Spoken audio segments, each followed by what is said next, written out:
Welcome back to another great episode of the Adam Talks Podcast. I started out as a wrestler, 10 years Olympic style, so I started when I was about 9 or so. We said we don't want Bruce Wayne to be old and that's his reason for retiring. He has to have a reason to not be doing this. I knew I'd always wanted to do it. I never saw myself at a desk job, and anytime I thought of something else, it always brought me back to wrestling. Man, I don't like fancy pad work. I like realistic pad work. Am I formed? Am I punching correctly? Am I balanced? Like, a lot of them guys will hold pads way outside their faces, and it's just, I don't believe in that type of training, man. Like, for a couple promotions, I wrestled under a mask, and we don't talk about those days. Because those days were fun and really embarrassing. It is the first annual Berryville Film Festival. I'm the founder and festival director for it. So it's exciting to bring something to a small town, something brand new.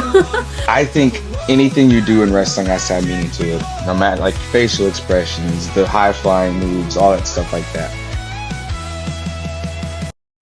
We are back with another one, and this one is a big one because this is the season 2 finale for the Adam Talks Podcast. Right here, right now, we have somebody really cool, somebody really awesome. I've been listening to audio dramas for a little bit, but I have not found many as good in quality as X-Men, the audio drama, or Batman, the Long Halloween from Scyther Productions. And we are talking to the man himself, Karl Dutton, the guy who makes all this stuff.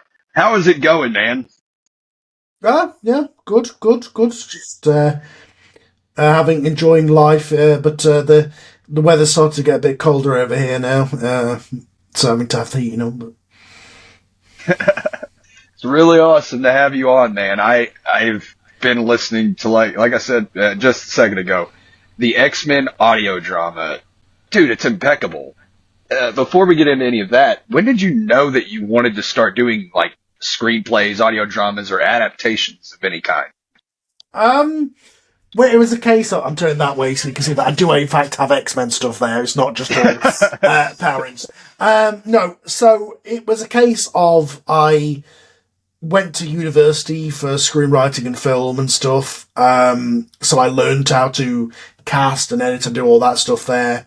So I have a degree in screenwriting, but I've never turned it into a job, just like to live off. So I wanted to do this as sort of a side thing, a hobby thing, just to kind of, use my degree and get my name out there in the creative process. I'd always done fan fictions and stuff like that. Like, the Power Rangers show started out as a treatment fan fiction that I did all the way back in the day, and then that became the audio drama that it became.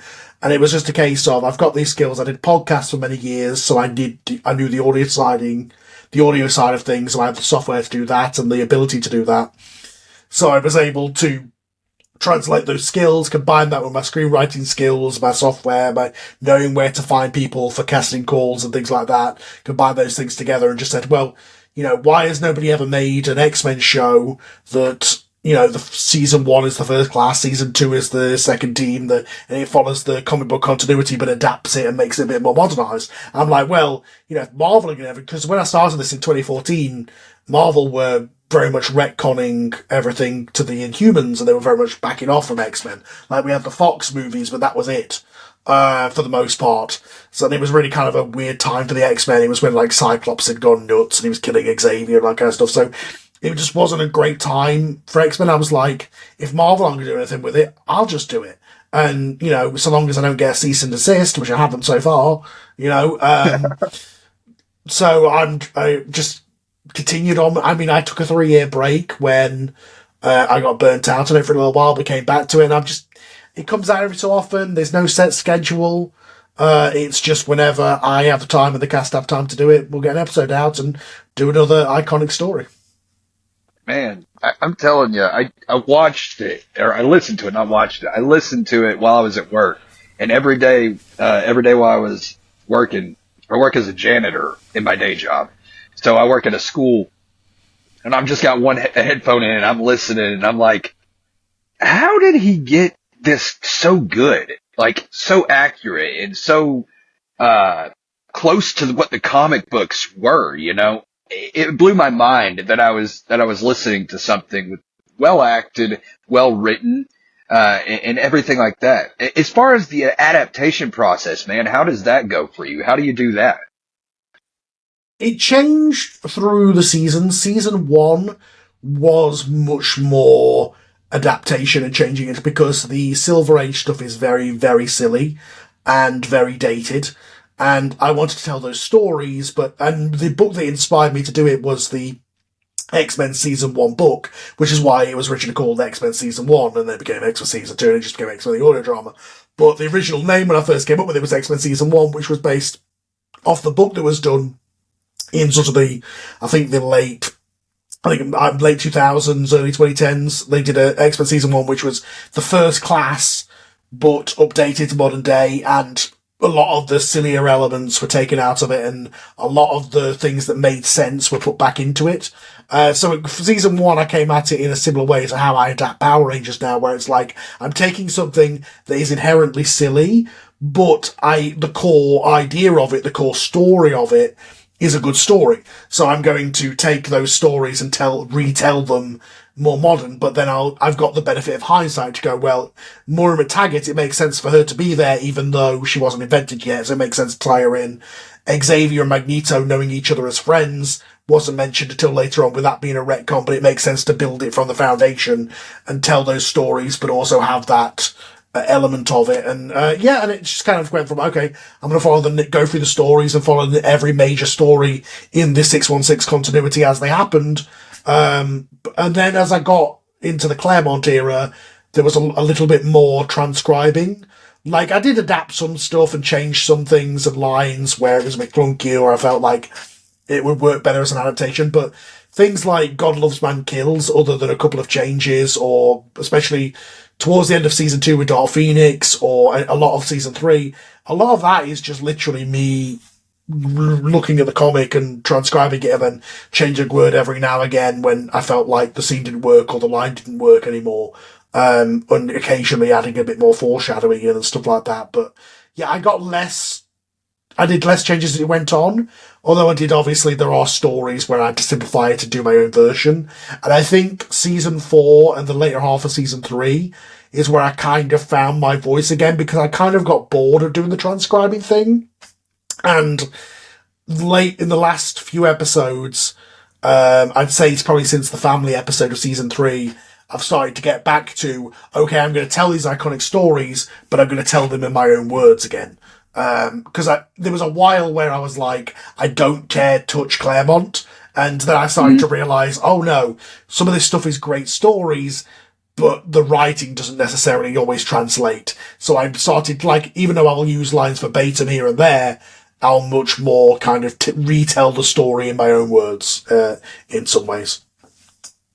Okay. I mean, I'm going through that very thing right now, and it's very difficult because I'm working with some independent comic book creators, and I asked them if they would be cool with me doing an audio drama out of this, because audio dramas are fun for me. I do it, like I said, that's not my job. I do it when I can, or in the middle of a shift on a break or on lunch, whatever.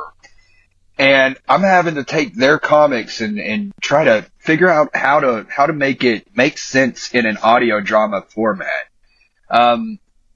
It's difficult at times, especially for someone like that hasn't gone to school for screenwriting or anything like that. What made you initially go to school for screenwriting? I've always loved writing and creating and sort of living in, I guess, a fantasy world, and I was always taken with the things that I loved as a kid and wanted to kind of, because a lot of times you go back to things you enjoyed and they're not what you remember and whatever, and you want to have that feeling back again.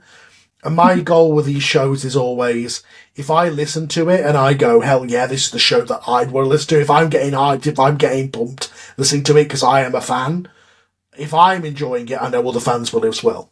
You know? Like, it's the same as when I'm doing a casting. I know a lot of the time, especially with the X-Men, I know the voice as soon as I hear it. Like, as soon as I hear that voice, I'm like, that is the voice. You know, that is the voice I hear in my head when I think of that character. Okay. So screenwriting is just something that you've always wanted to do because you've always loved writing.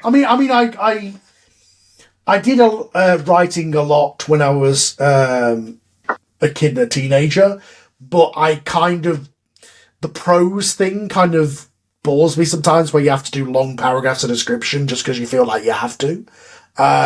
Whereas screenwriting, you can get to the point and just get to the dialogue and kind of this happens and this happens, and then, you know, with the audio dramas, instead of scene direction, you're writing the narrator filling in the gaps of anything that the audience can't see. Yeah, and you do a fantastic job of it, man. It's like the X-Men audio dramas. You have a voice to me that sounds a lot like Charles Xavier narrating it.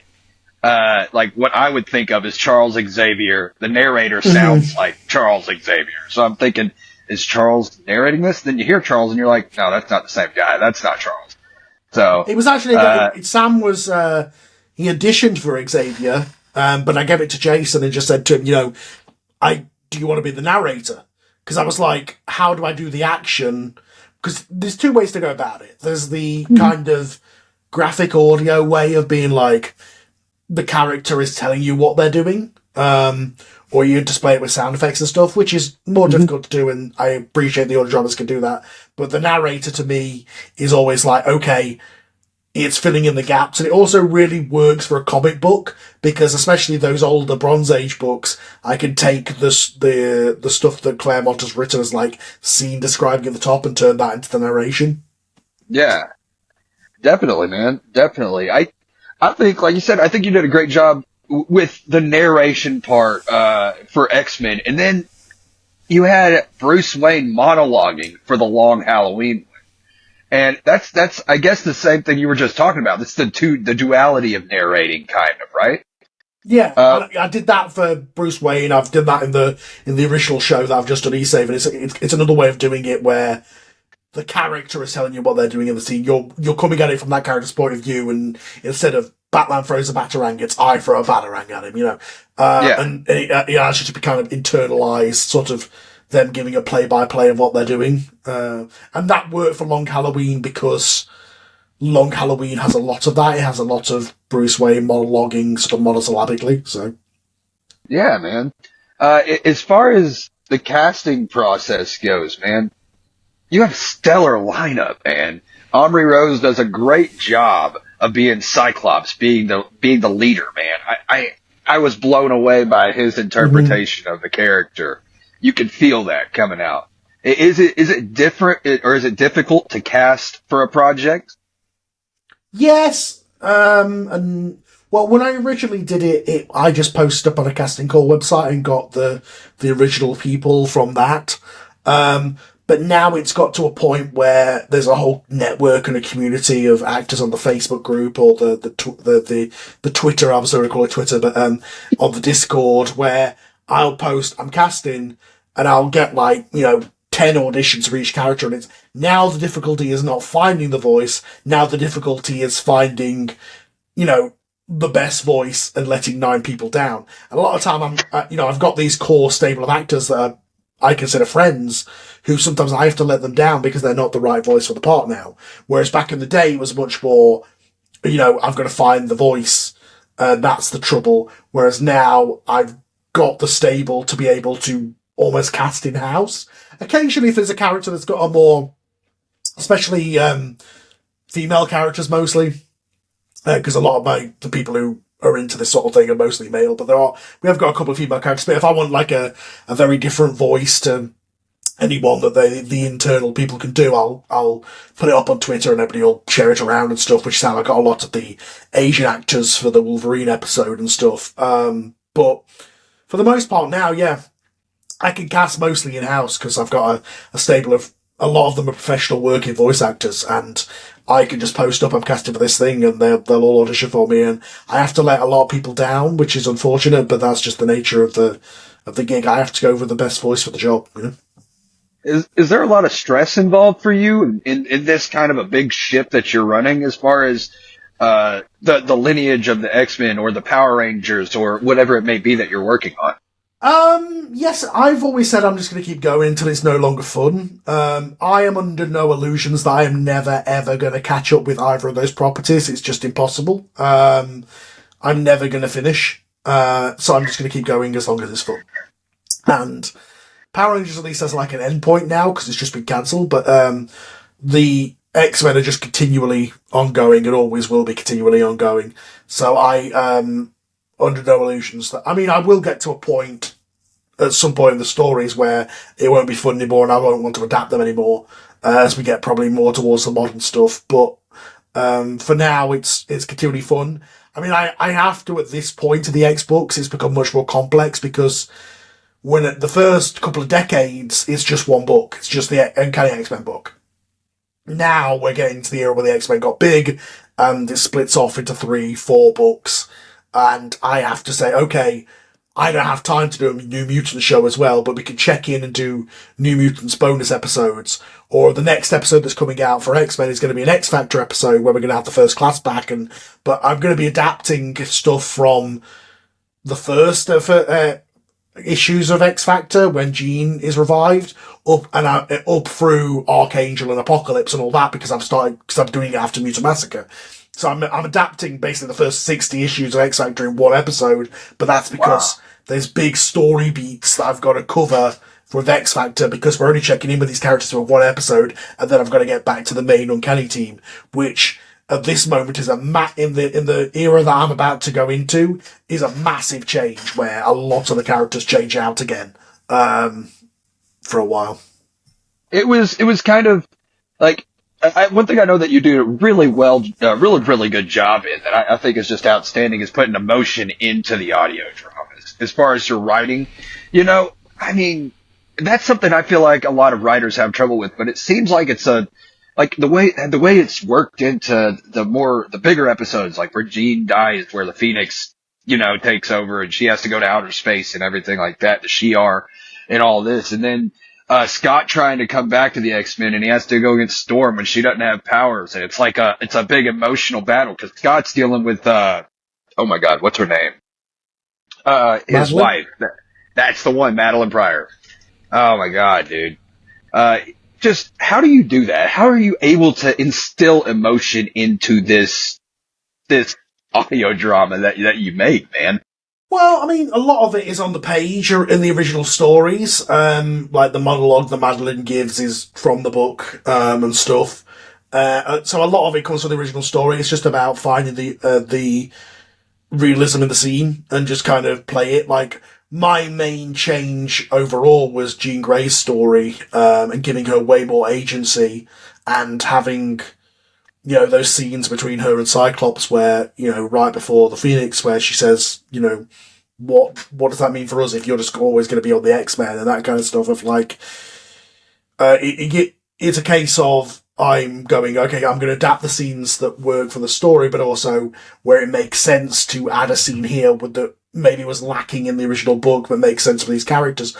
Or just stuff that like me and Rick did in season 3 where the Kitty Pryde Peter Colossus relationship is inappropriate in the original 80s books because he's 19 and she's 13. That I don't understand why they were pushing that because it's kind of wrong, and we straight up call out Claremont for that in our episodes. When we get to like the mid 2000s Joss Whedon run, absolutely that's fine, and we straight up have scenes where Colossus and Kitty Pryde will sit down and Kitty's trying to, come on to him and he's basically like, no, this is inappropriate, you're underage, and that's just something that's like, it makes sense for the story even though it wasn't in the original book because I feel like you're always looking at things through a lens of 2024 and going, in hindsight, yeah, that didn't work, Yeah, it was could have been a little bit more tasteful at the time, Yeah. Maybe they shouldn't have done that. The exact same thing with Psylocke. I have decided to omit Quanin entirely. Oh wow. She shows up in my book, in my show, and in my mind, she is just an Asian woman with an English accent. There's no need for the whole body swap thing because it's kind of inappropriate and a little bit racist. Yeah.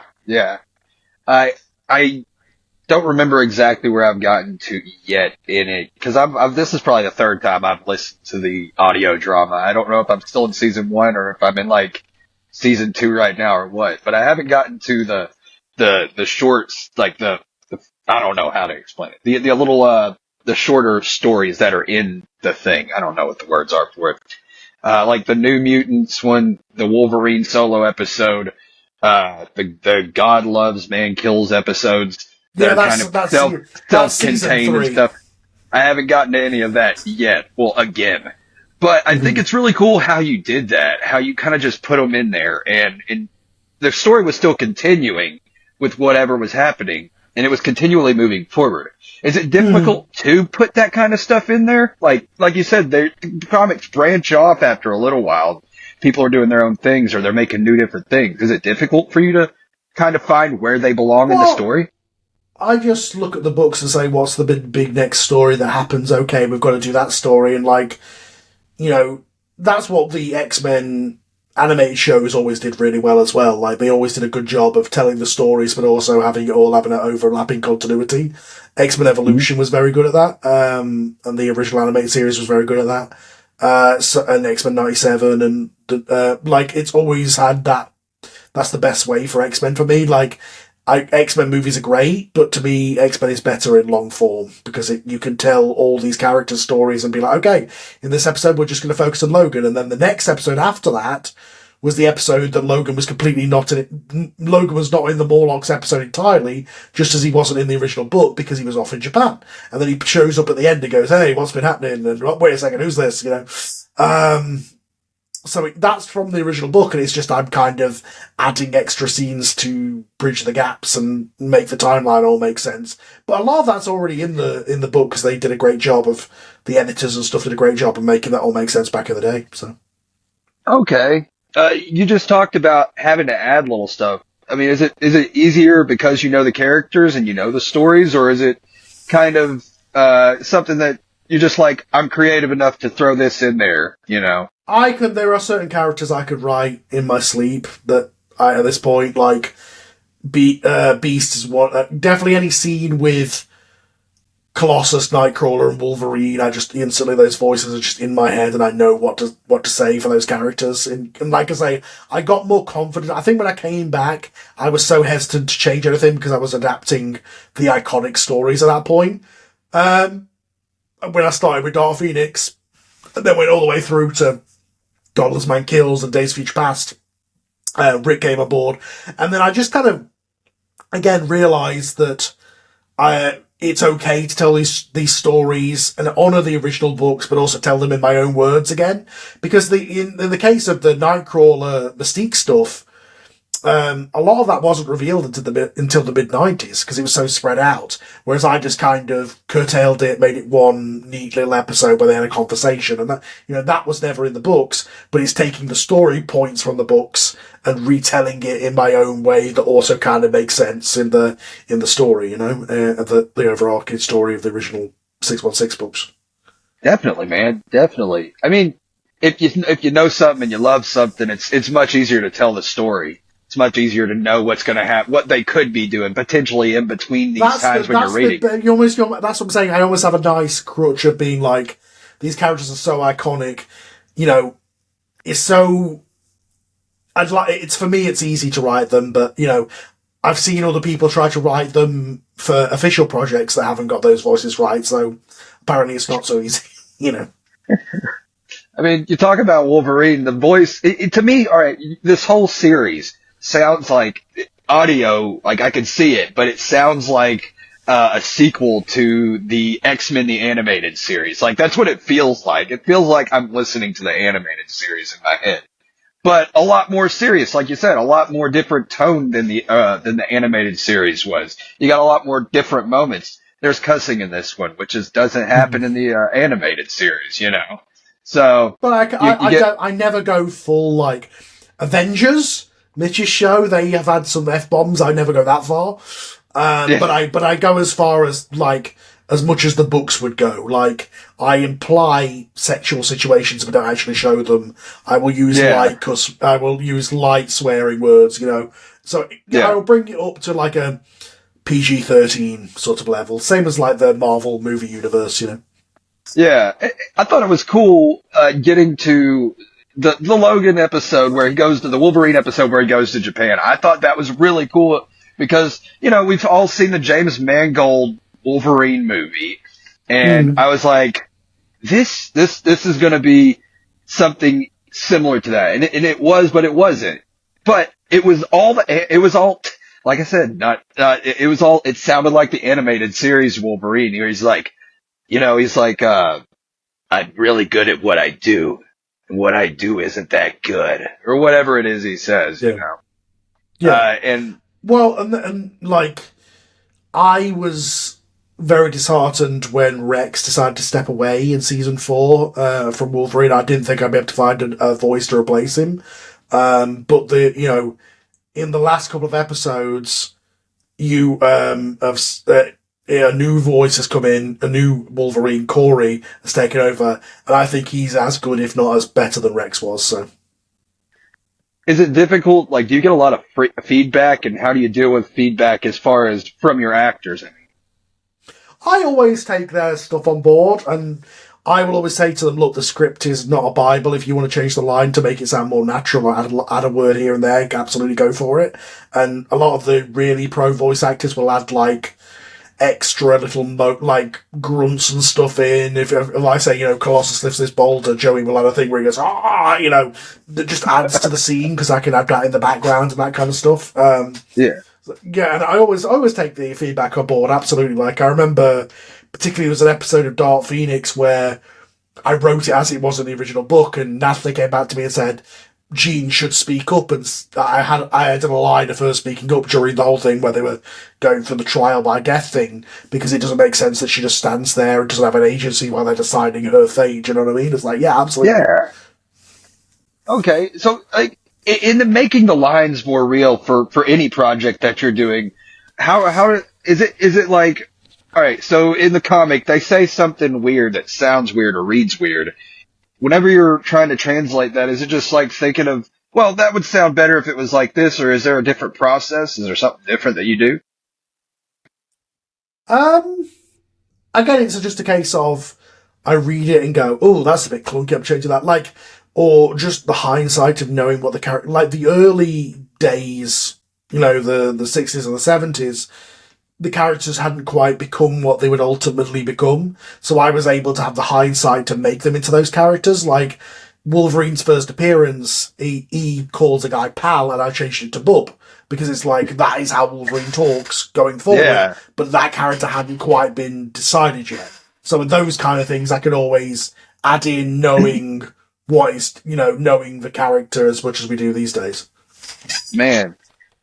I thought Hugh Jackman's the GOAT as far as Wolverine goes.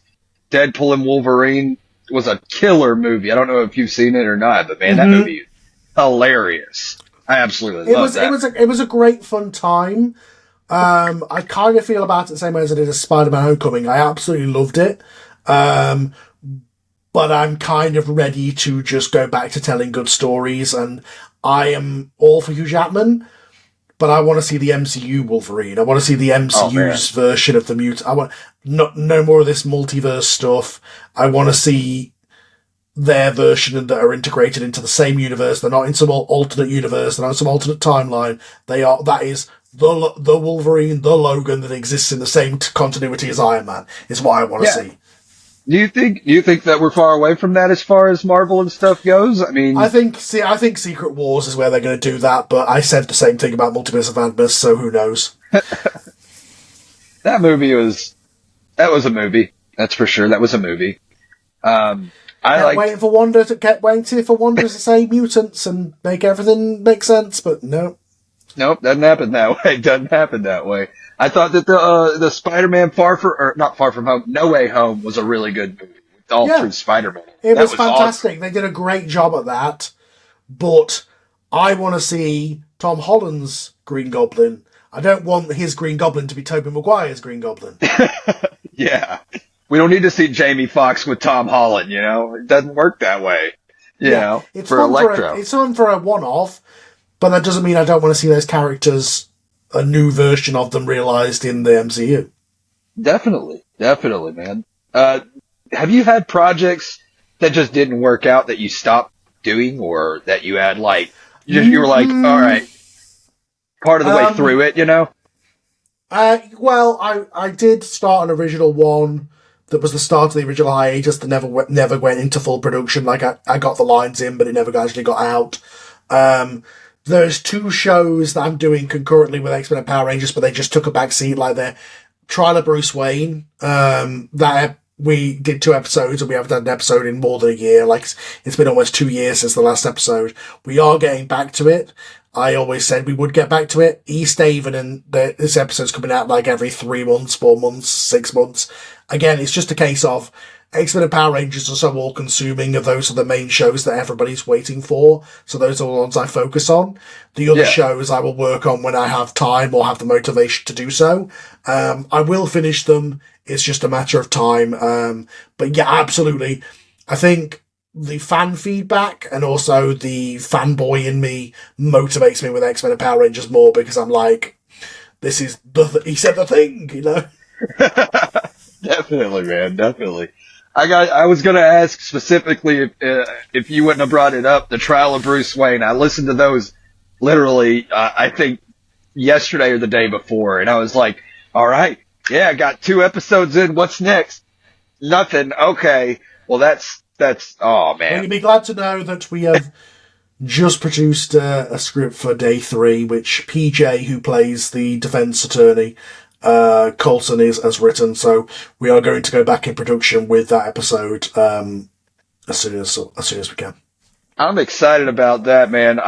Batman's my favorite superhero of all time, but Daredevil's behind him on Marvel's side. I like the X-Men, you know, and this, no joke, it relit my fire in X-Men all together by listening to the audio drama. As soon as I was listening to it, I was like, I want to do more X-Men related stuff. If I can figure out something X-Men related, I want to do it. I was so programmed by Fox Kids in terms of the things that I, you know, all the 90s, like Batman, X-Men, Power Rangers, those are my things. Yeah. That I loved as a kid, so. Oh man, I understand that. It was Batman the Animated Series, or Mighty Morphin Power Rangers, or if it wasn't either of those two, I like the animated Spider-Man series. And then if it was a Monday night, it was Monday Night Raw or WCW Monday Nitro. Those were the only 2 things. Those are all the things that you know. I'm very much a '90s kid that was into all those things. So those, you can tell, those are the things that I carry forward. And like I say, I'm just in a point now where I'm like, yes, am I ever going to make a living making fan fiction stuff? No, but it's fun, and also I don't like what the IP holders are doing with these properties. I'm making the things that I want as a fan because nobody else is making them. Yeah, man. It's like they're into multiverse stuff right now, or whatever. And why are you even doing that right now? I mean, you started to bring it in for the same reason, because you do the Deadpool Wolverine thing or do the Spider-Man thing, and it has this great moment of these cameos bringing these old actors back. But that's great for a couple of movies. But after that, where are you going? Like, you know, and that's what has happened to Marvel lately. The only big movies have been nostalgia trips. What they need to do is get back to just telling the good comic stories and telling them well. And I feel like the further away they've got from doing that, where they're like, oh no, we don't need the comics anymore. We're just gonna do our own version of whatever, and not really, we're gonna do Secret Wars, but it's not really gonna be Secret Wars. Like, that's the stuff that's failed. We need to get back to, we're gonna tell the original stories and tell them well. And like, I've been waiting since they bought 20th Century Fox to, well, let's get the X-Men. What's going, like, I don't mean Patrick Stewart and Hugh Jackman. I want to see a new X-Men cast that is in the MCU universe, you know? Definitely, man. Definitely. You know, I think we had a really good lineup with the Fox X-Men for a while they were around, but it's time to see something different. It's time to see something new, something cool. Give me Mark Strong. They fixed it with Days of Future Past and then immediately broke it again with Apocalypse. You know? And that's the way it works, I suppose. Yeah. Yes, they went out their way. They bent over backwards to fix the timelines and then immediately broke it again. We did it! Yes! Now let's go and do something that's gonna completely go against what we just did. It's gonna work great. Trust me, everyone's gonna love it. Mm-hmm. And it didn't happen. It didn't happen. I think that it's gonna be awesome to see. Give me Mark Strong as freaking Xavier, man. I would love to see that. Or even Magneto, man. Magneto would be better for Mark Strong, I think. He has a different voice where he's like all, growly and deep. Anyway, give me that. Give me a new, Cyclops. Give me a new, anybody, everybody. You know what I mean? And shoot, if they started the day one stuff like you did from the Golden Age all the way forward and just set it up in modern times where you could bring in other characters later, that would work too, I think. They'll never make it. And I'll tell you why. Because all the original 5 characters are white Americans. And in this day and age, you cannot release a project where all the characters are all white Americans. Oh, well, that makes sense. 2 PC anymore in the world, right? Yeah, they don't make projects with let's be faithful to the source material in mind. They make projects with let's tick every quarter and make sure to appeal to everybody. So, like, as much as I made Angel English, because that just made sense to distinguish his voice, when Disney are doing it, they're going to go, okay, let's make Charles Xavier Black, let's make Warren Latino, let's make sure that we can bring in every audience possible, which is what their goal is. And absolutely, that is a criticism of the original X-Men, but I feel like if anybody had that criticism, you're like, okay, wait for the next movie or the next season when, the most diverse cast come in. Nobody's going to be crying you haven't got a diverse cast when you've got Storm, Nightcrawler, Colossus. In this day and age, to have a strong female black woman as Storm as a character, or Jean as the most powerful person on the team, that was revolutionary for the 70s. And nobody was doing it because they were trying to tick boxes. They were doing it because they were great characters. Definitely, man. Now it's like every main character here anymore is got to be like Captain Marvel, Scarlet Witch, and yeah, they are powerful, but they're trying to elevate up with everything nowadays. So that wouldn't be anything new or anything controversial nowadays. They may even dim that power down to let other people shine, and it wouldn't make sense. I think you bite the bullet of people complaining about them all being, white kids in season 1 and then you go, yeah, but wait for season 2. Like, when you get the team that's got, originally an Asian person, a Native American, Storm, Nightcrawler, Colossus, who's Russian, that's straight up Star Trek kind of stuff. Definitely. Speaking of Star Trek, weird question, I guess. Have you thought about doing any kind of Star Trek audio dramas? It was my first audio drama. It doesn't exist on anything other than YouTube anymore, but if you search for Star Trek Lost Enterprise, it was the first show that we did. It's where I got Jason Rivers, Sam Devereaux, Omri Rose, Natalie Winter. They were all part of that original cast of that show.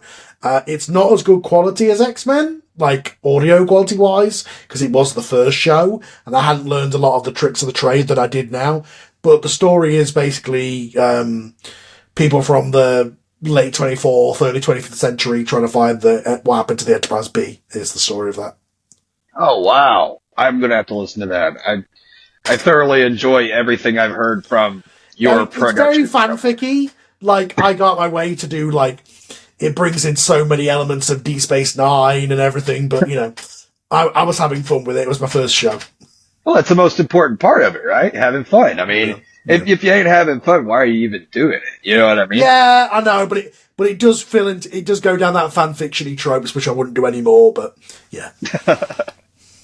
Man, I've done some audio dramas and I've gone back and listened to them and I've gone, I can't listen to that one. Have you had any of those moments apart from possibly the one you just mentioned? None of the ones that are publicly available. I did stuff back in the day that didn't sound great, but all that stuff has been lost to time. My attempts at actually making visual movies were not great. There is a Tommy Wiseau level film I made when I was in college that, thank God, all copies have been deleted other than one copy that a fan made. Which was, I made a movie when I was in college of the origins of The Undertaker from WWE. And it was like me playing The Undertaker and my friend was Kane, and it was so bad. God. It was also funny. Yeah. I would love to see that. I think that would be hilarious.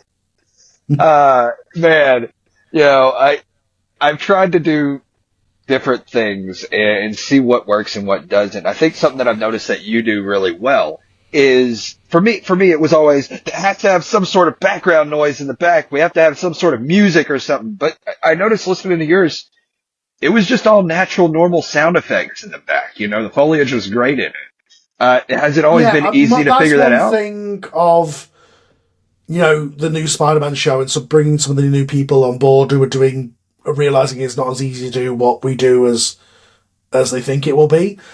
You know, the temptation when people have lots of background noise on their audio or on their recordings is to just try and cover that up with noise.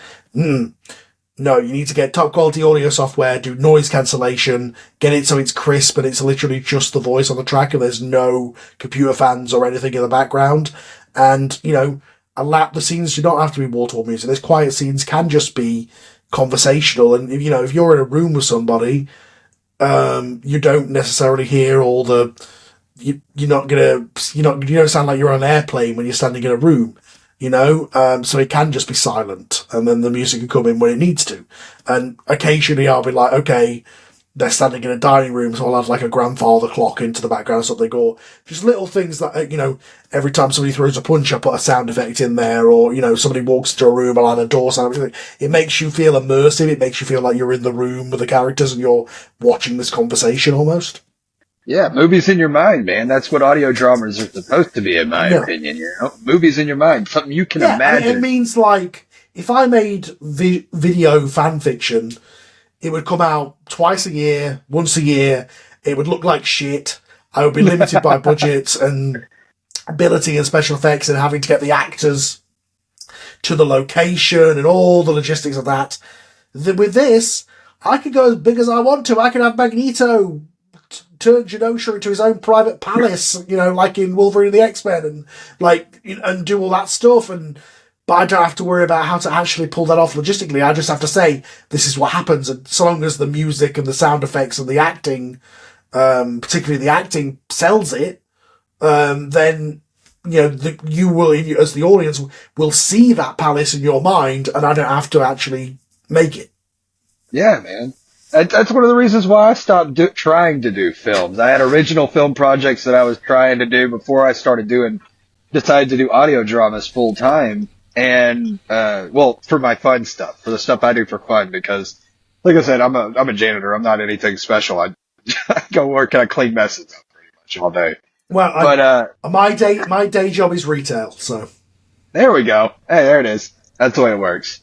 But, so I go and do all this stuff, or I was like, we gotta make this. We have this, and this. I have this many scenes left I want to film. And then one day I was like, you know, it's really difficult to get people to want to join on the project, especially if you don't have any money to go with it or anything else, like as far as budget to buy stuff, or you don't have special effects software, anything like that. It's much less of an ask to ask somebody, can you sit in front of a microphone for an hour and record you saying and doing a performance and sending to me?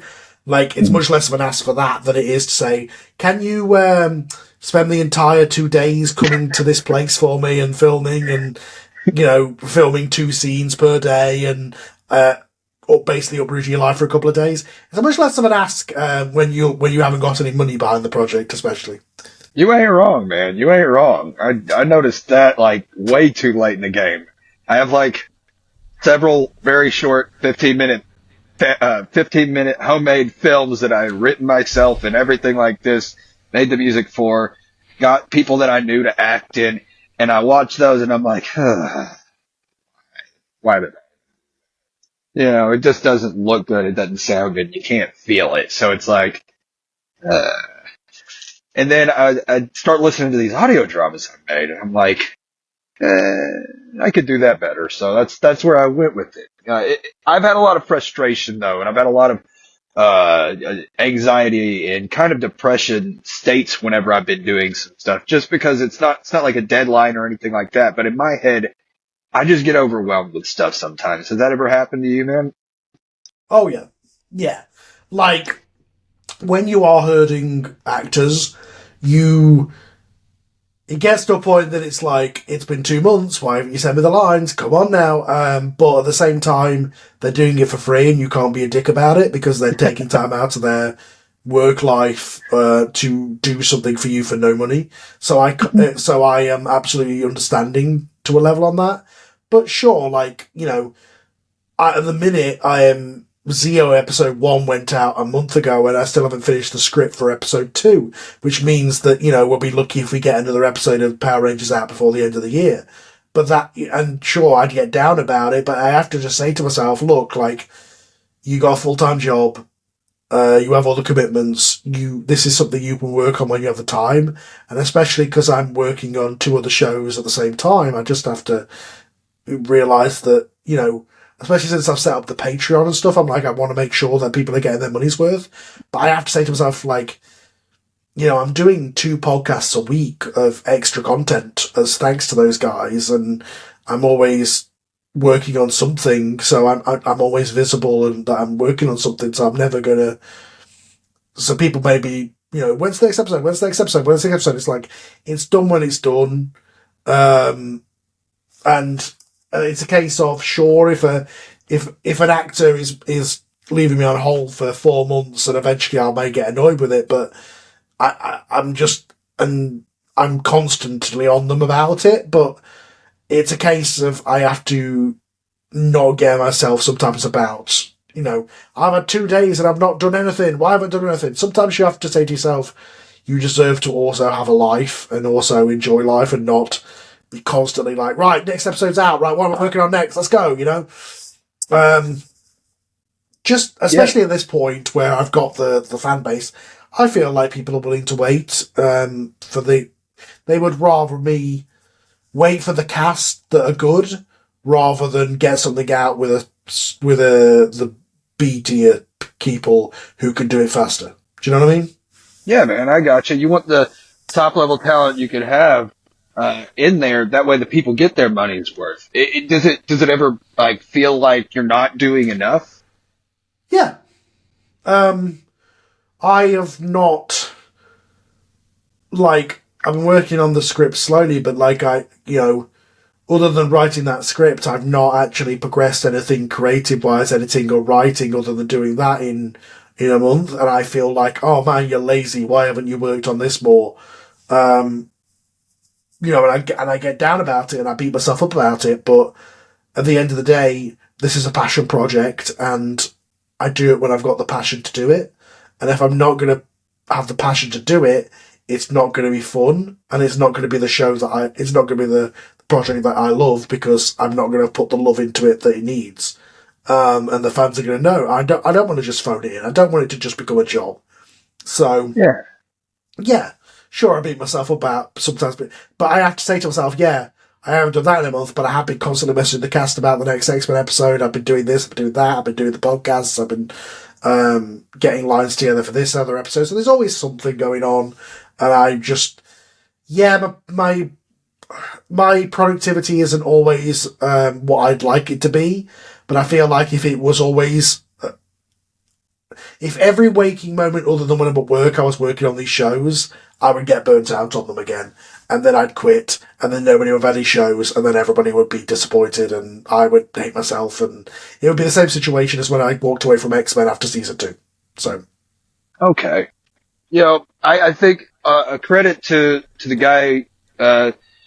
I did listen to an episode that wasn't the actual episode, because you do those in between episodes when you're listening to it on Spotify and this and that.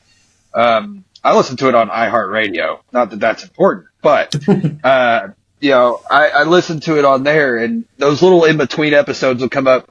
I did want to say the music for X-Men is outstanding. Declan Gilgallen did a great job. Whenever, sadly, he's not around, but you know.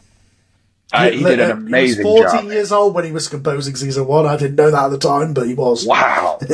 Yeah. What a talent, man. Yeah. And you still use the same music for all of it, or do you have a new composer now?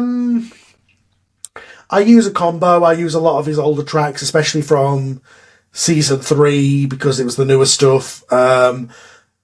I have the new theme for season 4 was composed by a new composer, Silver Sage, who's done a couple of that and the new sort of action where it kind of goes into the 90s theme and goes throughout that into sort of a remix of it. He did that.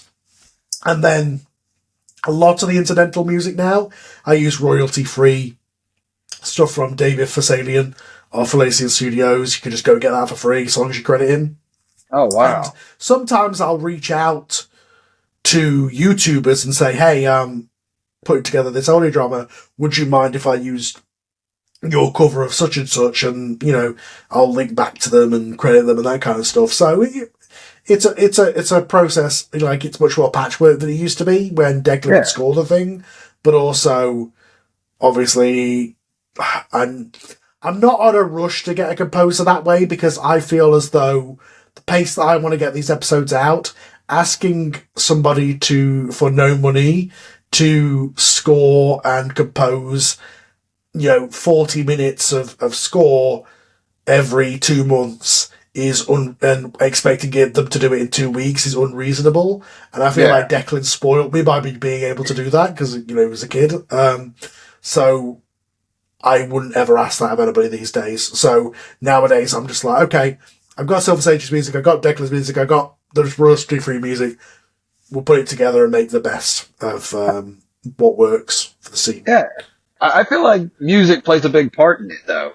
Not only the background, the foliage, as it's called, the sound effects in the background and everything else, but also the background music, the music in the main parts of it and everything. It plays a big music in the feel and the tone of it. How do you know what you want, where you want it as far as the music goes? I listen to it. I'm a madman when I edit. When I talk to Joey and other editors, they will edit the dialogue, then add the sound effects, then add the music. That's not how I edit. I edit everything all together because I used to do it that way, where I'd do the just the track without the music. When I used to send it off to Declan, he would score it in season 1 and season 2. But since Declan's no longer with us, now I will literally edit to the music, as if I'm editing a music video. So I will put in the track of the voices.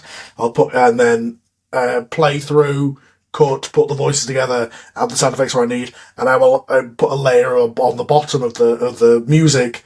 And I'll just go. If I don't have a track that I think works, I'll go onto the royalty-free website and see if I can find a track that works for the scene. Okay.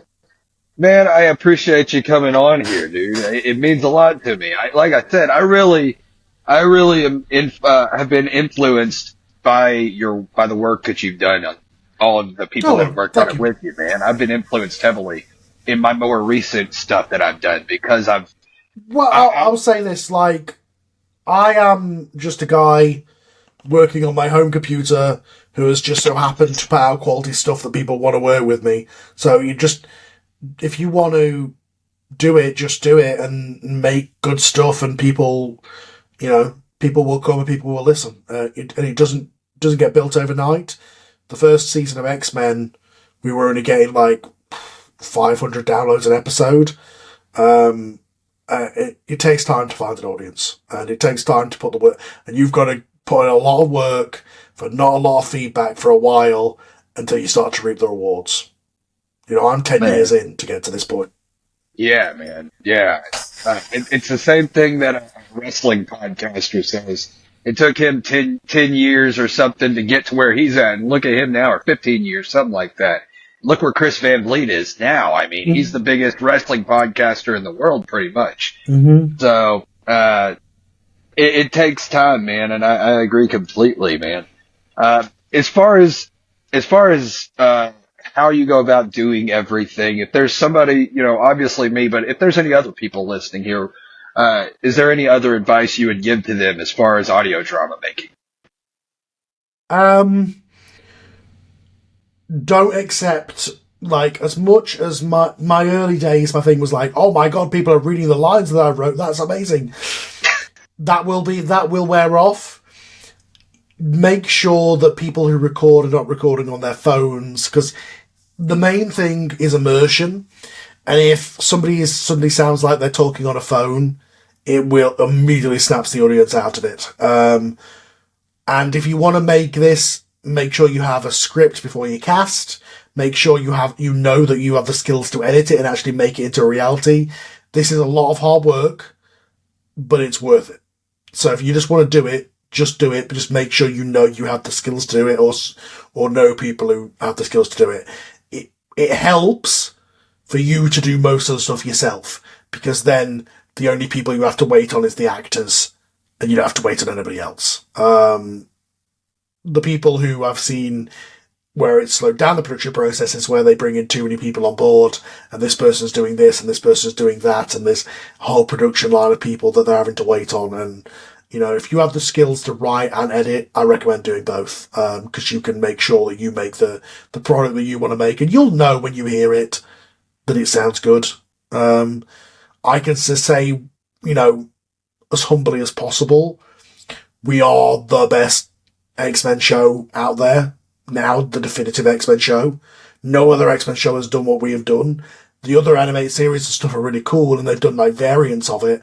Nobody else is adapting the stories in order as they were, and telling them as well as we are. So I can use that as a calling card at this point. And I've got a lot of people who have helped me make it the case, and I have to create the original writers and all that stuff with it. But yeah, and make sure that you go for something unique. If there's 5 Spider-Man shows, don't make the 6th Spider-Man show.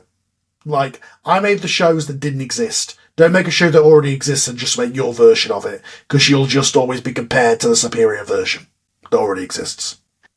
I gotcha. Man, well, I appreciate you coming on here, Carl, man. It's been an awesome time, man.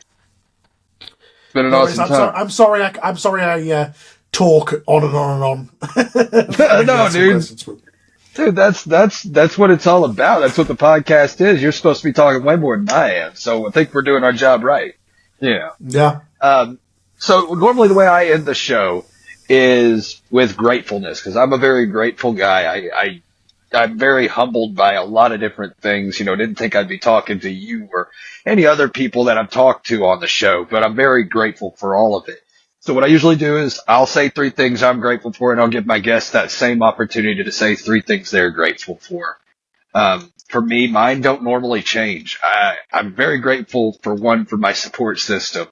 My beautiful wife, my 2 beautiful daughters, my mom, my dad, my brother, anybody who supported me in literally anything that I've done in my life, whether it's pro wrestling, whether it's filmmaking, music making, movie making, whatever it is that I'm doing.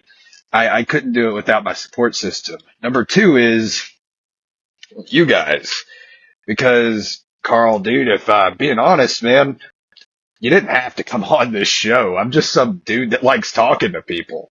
So I really appreciate you coming on here, and I appreciate everybody else giving the chance to come on my show, actually doing it, man. Because like I said, I'm just some random dude that likes talking to people. So it means the world to me. I get to talk to big name people like yourself on this show, and it just means a lot, man. The third thing is a 2-for-1 for me every time. My health is constantly getting better. I had an accident not too long ago, and now my health is starting to get better. I'm starting to be able to do all kinds of stuff back to 100%. It's great. Very grateful for that. But also I'm grateful for God, because in my mind, you know, with God or without God, nothing's possible. With Him, everything's possible. So in this moment, Karl Dutton, what are 3 things you're grateful for? The fans that have supported me, especially those who have been with me since 2014 and came back after the hiatus. Even the ones who complain when I don't put out episodes and not often enough for you. Thank you so much for your support. The patrons especially, who have helped me make it so that these shows are self-sufficient, to the point that I'm almost making money from these shows, in terms of having support as a creator on Patreon. So I'm not only am I paying for all the expenses, but I'm also making a little bit from it as well. And not much, like, you know, maybe $20, but it's I appreciate you all so much for doing it. It's really helped. You know, in the time that I started these shows, I moved out from my parents' house and I bought this house and I'm able to have all the things that I have. If I wouldn't have been able to continue the shows doing it out of my own pocket like I was, and you guys on the Patreon have made it so that I can continue doing these shows while still, being an adult at the same time. And to the actors, thank you so much. You guys are so amazing. Like, honestly, Sam and Omri, who have been with me since day dot. The fact that you guys are still working with me is amazing. The guys who've been with me, like Tyree and Brian and all those guys, for Jason, who have been with me from the start as well, and all through these last 10 years. And all the new guys, Joey Saunders, who is a huge part of the shows now, edits Avengers, is Tommy in Power Rangers, is Beast in Colossus and X-Men. He's such a huge part of making these shows what they are. I'm just so thankful that so many really talented people that want to work with these shows with me because they love these characters and they love these stories and they just want to be involved. So thank you so much, all of you, for that. And just, a third one, I guess, would be just thank you to anybody who ever reaches out and says, I love your show, because that motivates me. Sometimes it's very difficult to be in a creative vacuum and put stuff out, and you feel like, I worked to the bone for 2 weeks on that, and nobody's responding to it. And when you get the feedback of people giving you reviews and things and telling you, oh my God, they basically come to me and tell me that I've succeeded by saying, this is the best Power Ranger show, this is the best X-Men show. Like, that's always what I wanted to do, even though I will never be a person to go around and say that. But for the fact that people come to me and say that is like, I was able to achieve what I wanted to do and then some. Like the fact that X-Men, I'm now, in the late 80s, and in Power Rangers I'm on to Zeo, I've done all the Mighty Morphin. It's like, it's more than I ever thought possible than I ever would do. And it's all for good thanks to the support of you guys, so. Man, definitely 3 things worth being grateful for. Karl, man, I appreciate you coming on here, man. It means a lot to me. Where can people find you or Scyther Productions if they were looking for you? The best place is on Twitter/X, which is @Scyther Podcasts. You can get me on there. We've got a Facebook group, Scyther Audio Dramas on Facebook. We've got a page and a group. The group is the one that's most interaction. We've got a Discord server as well. You can find links for that on the YouTube videos. Scyther Inc., Scyther Productions on YouTube. And get excited, X-Men fans. The next thing I'm going to be editing is the X Factor episode, which is the reunion of the original team. We're getting unfortunately, most of them are recast. Unfortunately, I did have to recast Jean Grey. However, Omri is still on board, but everybody else is recast. But we are getting the Warren back, Joey as Beast. We've got Zach coming on board as Iceman. We've got Keith as Angel, and they're going to take on Apocalypse. So we're doing the Four Horsemen and all that stuff. So. And the whole story of Angel becoming Archangel. So I'm excited. I am the excite right now, man. I'm very excited. Oh man, I can't wait for that. Anyways, thank you so much for coming on here, man. I'm gonna let you get back to the rest of your evening, buddy. All right. Bye, everybody. Come join the fun.